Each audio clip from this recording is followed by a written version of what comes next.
with the speculation, and some would say rampant speculation in the high-tech and internet arenas, could you share your views on the potential fallout from this speculation for the general economy?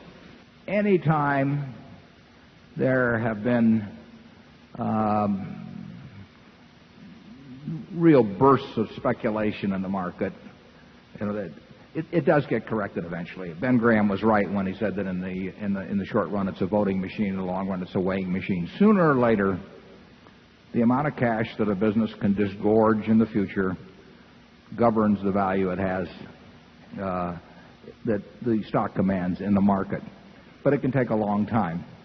And it's a very interesting proposition. For example, if you take a company that in the end never makes any money, but the trade changes hands representing a valuation of 10 or 20 billion dollars for some time, there's no wealth created. There's a tremendous amount of wealth transferred.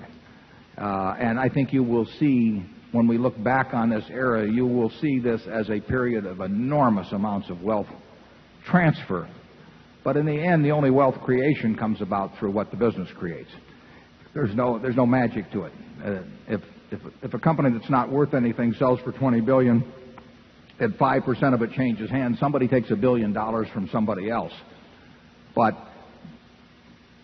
investors as a whole gain nothing. They all feel richer. It's a very interesting phenomenon, but they can't be richer except as a group unless the company makes them richer. And it's the same principle as a chain letter. If you're very early on a chain letter, you can make money. There's no money created by chain letters. In fact, there's the frictional cost of envelopes and postage and that sort of thing. So the net, there's some money destroyed a little bit. And there's money destroyed by the frictional costs of trading and investing. That comes out of investors' pockets. In the end, valuation does count, but it can go on a long time. And when you get a huge number of participants playing with ever-increasing sums, it creates its own apparent truth can be for a very considerable period of time.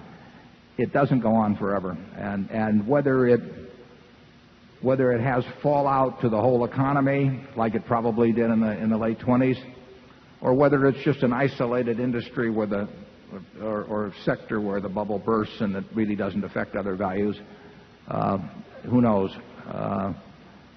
But 5 or 10 years from now, you will know. Charlie? Well, I think the reason we use the phrase wretched excess is that there are wretched consequences. If you mix the mathematics of the chain letter or the Ponzi scheme with some legitimate development like the development of the Internet, you are mixing something which is wretched and irrational and has bad consequences with something that has very good consequences. But if you mix raisins with turds, they're still turds.